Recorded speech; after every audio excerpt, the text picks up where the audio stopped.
आज चाहिँ हामीले बन्दाकोपीको सब्जी बनाउन लागिरहेको छौँ। बन्दाकोपीको सब्जी त खाइरहेको, तर यो चाहिँ भिन्न प्रकारले बनाउँदैछौँ आज है। यो चाहिँ मेरो आमाको आइडिया थियो।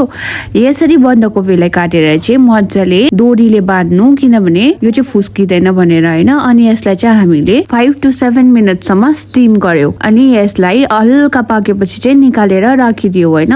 त्यसपछि हामीले यसलाई तेलमा शालो फ्राई गर्यौं। स्टिम पनि हामीले फुल्ली स्टिम होइन, हल्का स्टिम गरेर निकालेपछि यसरी हामीले फ्राई गर्यौं। अनि यो चाहिँ गोल्डन ब्राउन भएपछि हामीले यसलाई निकाल्यौं। अनि सबै यसरी फ्राई गरेर निकालिसकेपछि हामीले मसला रेडी गरेको थियौं है। र यसलाई चाहिँ हामीले मसलामा पकायौं। मसलामा चाहिँ तेलमा चाहिँ हामीले टमाटर खोर्सानी बेसार र नुन हालेर मजाले भुट्यौं होइन। यो भुटिसकेपछि चाहिँ हामीले यसमा जिरा अदुवा लसुन प्याजको पेस्ट हालेर मजाले भुट्यौं। र मसला भुटिसकेपछि हामीले यसमा पानी हालिदियौं। हामीले चाहिँ धेरै पानी हालेको थियौं, किनभने त्यो बन्दाकोपी पनि पाक्नु पर्ने थियो। सो हामीले त्यसलाई चाहिँ सुकाएर चाहिँ अलिअलि ग्रेभी नै बनाएको थियो है। तपाईहरुलाई पनि ग्रेभी खानु मन लाग्छ या झोल खानु मन पर्छ, त्यसै हिसाबले पानी हाल्नुहोस्। र हाम्रो चाहिँ यस्तो भएको थियो होइन बन्दाकोपी चाहिँ।